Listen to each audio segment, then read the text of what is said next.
Alors bonjour Jacob Corda, vous êtes artiste peintre. Est-ce que vous pouvez nous raconter un peu votre parcours d'artiste, votre, Mon votre métier. expérience? Euh,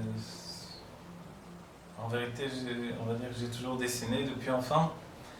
J'ai dessiné. Mes dessins sont devenus des bandes dessinées. Sur mes cahiers d'école, je dessinais des bandes dessinées. Donc, évidemment, je lisais beaucoup de bandes dessinées par rapport à ça. Que ce soit les bandes dessinées américaines, les histoires de super-héros avec lesquelles j'ai grandi, Spider-Man, les X-Men, etc. Et puis aussi Astérix et tous les autres sujets des bandes dessinées. Voilà avec quoi, on va dire, j'ai commencé à dessiner. Il ne faut pas oublier, c'est certain, le fait que je suis né en Corse, donc dans un endroit privilégié, avec une nature merveilleuse, une nature remplie des bienfaits de la nature, si on peut dire. C'est-à-dire une nature avec un ciel bleu, avec des lagons bleus, avec des plages magnifiques de sable fin, et une montagne extrêmement riche. En plus de la personnalité, on va dire, en même temps que ça, une personnalité très puissante, un petit peu archaïque, un petit peu rauque et très puissante. Et voilà, en fait, cette rencontre des deux choses finalement, nature sauvage d'un certain point de vue. Voilà, c'est là-dedans que j'ai grandi, et puis de là, je suis passé du dessin de bande dessinée personnellement, je suis passé au dessin on va dire au graphisme de la publicité. J'ai travaillé dans un bureau d'études et de recherche publicitaire, et là, je faisais des dessins pour des affiches.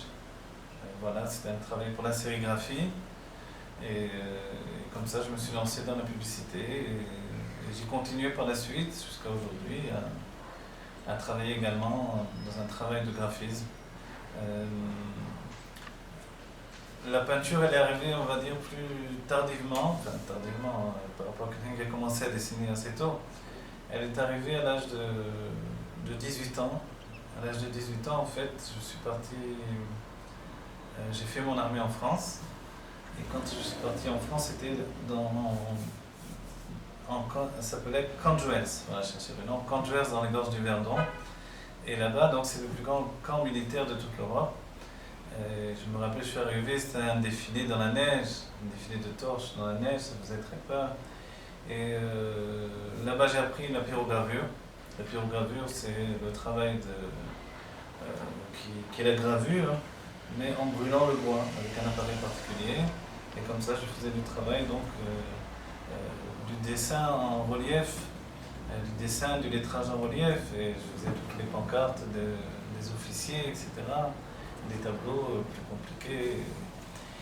Et puis à un certain moment, alors on m'a demandé est-ce que je savais peindre, et à la vérité, je ne savais pas peindre. C'était pas vrai, je ne savais pas peindre, mais bon, comme j'étais à l'armée et que c'était un travail difficile, il faut dire que je m'ennuyais, alors j'ai accepté de partir à l'armée à l'âge de 18 ans, de quitter la Corse, de me retrouver dans les gorges du Verdon, il faisait moins 15 degrés, c'était très dur. Donc on cherche toujours une planque, hein, un moyen de s'en sortir, de tenir. Et, et alors j'ai commencé une période particulière. Cette période, c'était qu'on m'a proposé de diriger une équipe de peintres et d'exécuter des tableaux pour un grand bal de fin d'année. Voilà. Et donc on m'a demandé si je savais peindre, j'ai dit je sais très bien peindre, évidemment j'avais ressenti le fait qu'il pouvait y avoir un peu un moyen de s'en tirer, de ne pas être toujours dans les chars, dans la boue, en train de nettoyer des chars, c'était quelque chose d'horrible, d'être dehors avec un froid incroyable dans la neige, alors j'ai accepté, et j'ai dit que je savais très bien peindre, et j'ai dirigé une équipe de peintres. Il y avait des peintres qui avaient fait les beaux-arts, etc. Et moi, je me suis lancé, donc j'ai dit que je savais peindre, il fallait peindre. Et c'est là où j'ai commencé à peindre. J'ai peint, comment j'ai appris à peindre? Alors, en recopiant des tableaux de Gauguin. Voilà, Gauguin, c'est Tahiti. Tahiti, c'est un autre univers qui n'est pas la Corse. Un univers de palmiers, un univers de femmes, un univers particulier comme ça. Et donc, les tableaux de Gauguin sur Tahiti, il fallait les exécuter à des tailles géantes. Donc, vraiment très très grande taille, vraiment plus grande que aussi grande que des encadrements de portes, et dans une très grande largeur également, donc à l'image des grandes fresques, ce qui m'a initié à travailler en grand. Dans des grands tableaux, de cette manière-là, on avait des pôles de peinture à l'huile, et puis on travaillait avec de l'huile et de la térébenthine, et puis des pinceaux, des grands pinceaux, et on travaillait. Ce qui est particulier à la peinture de Gauguin, c'est que chez Gauguin, on trouve des lumières très crues, très fortes. Ce ne sont pas les lumières douces, surtout la période de Tahiti, alors il avait vraiment des lumières particulières. Et ce mélange de couleurs et de lumière chez Gauguin, alors ça donnait quelque chose d'assez puissant, en même temps d'un peu décalé. L'idée même de la période de Gauguin, qui est celle aussi de Van Gogh, puisqu'ils se sont retrouvés ensemble, ils étaient amis, puis un petit peu ennemis en vérité, puisque Van Gogh a voulu tuer Gauguin. En fait, alors, c'était une idée justement de donner des couleurs qui soient un peu décalées par rapport à la réalité, aussi bien chez Van Gogh que chez Gauguin. Et ces couleurs-là, alors, depuis la période de Arles, où Van Gogh et Gauguin se sont retrouvés, l'époque où Gauguin faisait des paysages du sud de la France jusqu'au paysage de Tahiti, alors c'était vraiment quelque chose de particulier. Pourquoi je dis tout ça? Pour dire que d'une certaine façon, rentrer dans le monde de la peinture par les tableaux de Gauguin, alors c'est rentrer un peu d'une manière excessive. Mais c'est comme ça que j'ai appris à peindre. C'est comme ça que j'ai appris à peindre. Et après avoir exécuté pas mal de tableaux de Gauguin et quelques paysages de Tahiti, on sortait également à cette époque-là, donc c'était pas toujours la neige heureusement, puisque c'était plus d'une année, puisque j'étais pas mal puni, parce que je devais être officier, j'avais refusé d'être officier, donc j'étais puni. Et j'ai fait des mois en plus. Et j'en ai profité pour sortir également dans le sud de la France et faire des paysages, peindre des paysages du sud de la France, dans les Alpes-Maritimes, donc des très beaux endroits. Et ça a été un bel apprentissage, un beau début pour le travail de la peinture. Mais évidemment, côté technique, c'était assez improvisé. Et c'est là où j'ai ressenti à ce moment-là qu'il fallait que je perfectionne mes techniques improvisées, que je découvre en fait une structure de peinture autre que celle-là. Je m'étais jeté d'un coup, j'avais affirmé que je savais peindre et je devais relever le défi. J'ai accompli ce travail-là.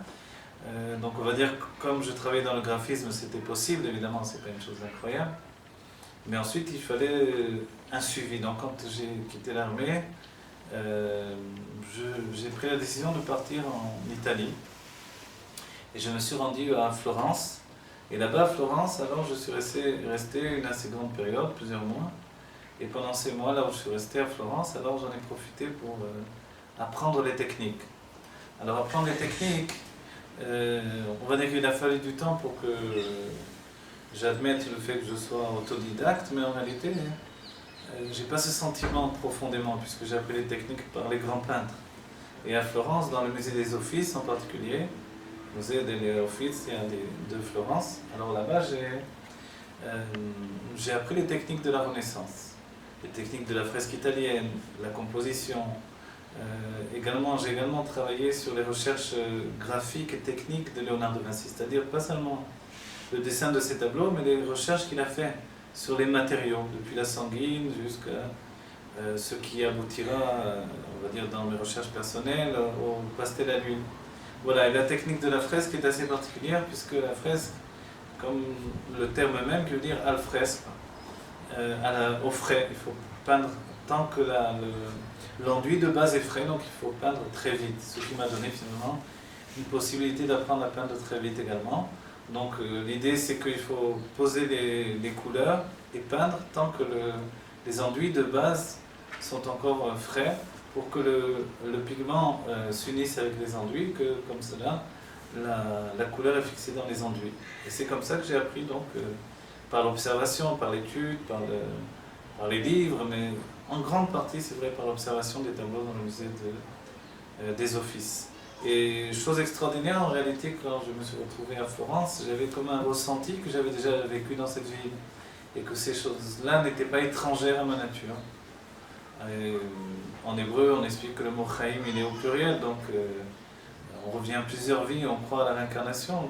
Et de ce fait-là, j'ai bien ressenti que j'étais déjà lié à cette ville et que j'avais sans doute été un peintre déjà dans cette ville et que en fait je retrouvais des techniques du passé, donc ça m'a été assez facile de les reprendre à mon compte. Et lorsque je suis revenu en Corse ensuite, alors j'ai ouvert un cours de peinture, j'ai eu beaucoup d'élèves et j'ai commencé des expositions, j'ai beaucoup peint. À cette période-là, j'avais un grand atelier, la ville m'avait donné un ancien cinéma désaffecté, donc c'était immense.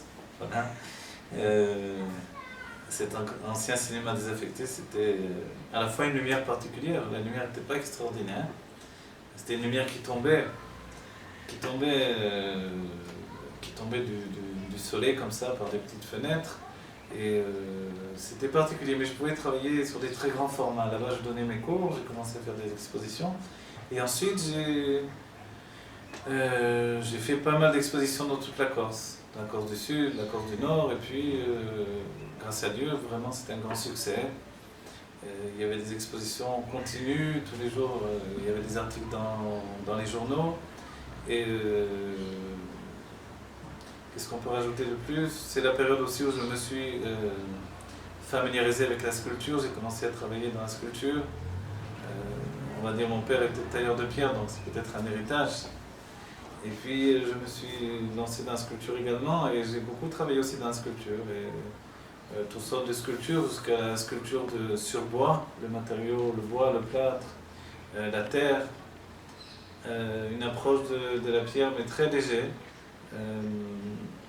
Et puis, il faut dire le bois, c'était très difficile. Après ça, je me suis donné à fond là-dedans. J'ai même travaillé dans une entreprise qui faisait des sculptures. Qui avait trouvé une technique de reproduction des sculptures et je leur faisais ils avaient besoin de moi pour leur faire les points de départ, donc des bustes, des portraits de personnalités historiques.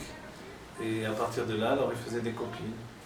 Et ils les moulaient dans toutes sortes de matériaux.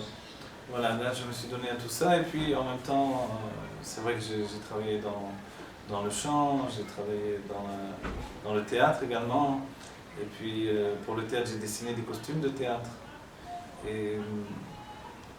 Et c'est à cette période-là, à un certain moment, il y a eu le Grand Prix international de peinture et de sculpture, le premier Grand Prix qui a été donné en Corse. Et voilà, et j'ai participé dans les deux sections. Et j'ai remporté la grande finale du Grand Prix international de peinture et la grande finale du Grand Prix international de sculpture, voilà, dans les deux sections. Et on peut dire que c'était une grande réussite, j'étais dans pas mal de galeries, beaucoup d'expositions, etc. Mais le vent a tourné, l'air de Jérusalem, d'Israël m'a attiré, et puis mon âme juive avait le désir d'aller plus loin encore et de continuer ma vie, d'être capable de me recommencer. Et à l'âge de 25 ans, alors je suis parti. Et ma vie s'est transformée, je suis arrivé en Israël, j'ai vu une photo du Rabbi de Lubavitch, et j'ai dit je vais étudier avec cet homme-là. En fait, je ne savais pas du tout qui était le Rabbi de Lubavitch, j'ai téléphoné, c'était une yeshiva française, yeshiva du Rav Raviv, du Rav Barkat. Et voilà, je me rappelle que je parlais avec le Rav Raviv, et je croyais que je parlais avec le Rabbi. Comme ça, et je suis rentré dans ce lieu-là, j'ai commencé à étudier beaucoup de halakha, et puis finalement, ensuite, il y a eu la période du Kollel, et après la période du Kollel, alors il s'est passé une période où je me suis donné à la Kabbalah, et après la Kabbalah, alors pendant 3 années, j'ai arrêté de peindre, et après ces 3 années, pour me donner totalement à l'étude de la Kabbalah, après ces 3 années, dans une sikha, un enseignement du Rabbi, le Rabbi nous disait dans cet enseignement, Parashat Balotra, que si Dieu nous donne un don, on doit s'en servir, et que ce n'est pas en vain, et qu'il a une utilité également pour le service de Dieu, pour ce que Dieu attend de nous dans le monde. Et alors je suis revenu à ce don, et je servis Dieu avec ce don également. Et de là, j'ai recommencé à travailler avec des galeries ici à Jérusalem, de nombreuses galeries, et voilà, et le temps a passé, je travaille toujours avec des galeries, évidemment. Et puis en même temps, les derniers temps, alors, j'ai beaucoup multiplié des conférences dans les sujets de la chassidoute, il faut dire. Depuis l'époque où j'ai commencé à étudier la Kabbalah, on m'a demandé d'enseigner également. Et ensuite de la Kabbalah à la chassidoute. Et puis pendant des années d'enseignement, c'était également des années où je continuais la peinture, quelques expositions, surtout du travail avec des galeries. Et puis aussi un désir de retrouver quelque chose de plus dynamique. Des galeries qui soient autre chose qu'une facette qui représente au public des tableaux, mais aussi un dialogue entre l'artiste et un dialogue entre l'artiste et le public, un dialogue direct où l'artiste exprime finalement sa peinture. Et c'est là que finalement, Baruch Hashem, par un élève à moi de France qui est à Villalouche, alors j'ai rencontré Shmuel Benamou qui lui m'a proposé d'ouvrir cette galerie en ligne. Et dès ce moment-là, voilà, nous sommes avec notre galerie. Et dans cette galerie, alors est établie une nouvelle période de ma vie sans doute, où il y a un lien direct avec le public. Non plus par l'intermédiaire uniquement d'une galerie, mais par un lien direct entre le peintre et le public. Voilà, c'est ce qui se passe aujourd'hui. Voilà, un petit peu avec tout ça. Au niveau technique, j'ai appris toutes les techniques. Les techniques de la Renaissance, je vous l'ai dit, mais également les techniques en pâte, demi-pâte, c'est-à-dire comme on le verra dans les vidéos, tout ce langage technique. L'histoire de la peinture, évidemment, il est nécessaire d'apprendre toute l'histoire de la peinture et tous les peintres, de savoir se situer. Et avec ça, quand on a appris toutes les techniques, alors ce n'est pas qu'on s'amuse de passer d'une technique à l'autre, mais c'est qu'il y a des périodes différentes dans la vie. Que ces périodes donnent une illustration d'une avancée humaine dans le temps. Et ce sont donc des tableaux que vous découvrirez dans ce site, alors des tableaux de périodes passées ou des tableaux d'aujourd'hui. Des tableaux que je traîne quelquefois un bon bout de temps avant de leur donner leur aspect final. Les transformations des tableaux. Et puis des décisions graphiques, des décisions picturales, des décisions techniques également pour un peintre, c'est essentiel. Voilà, c'est tout ce que je peux dire pour l'instant. Si vous avez des questions, je vous en prie.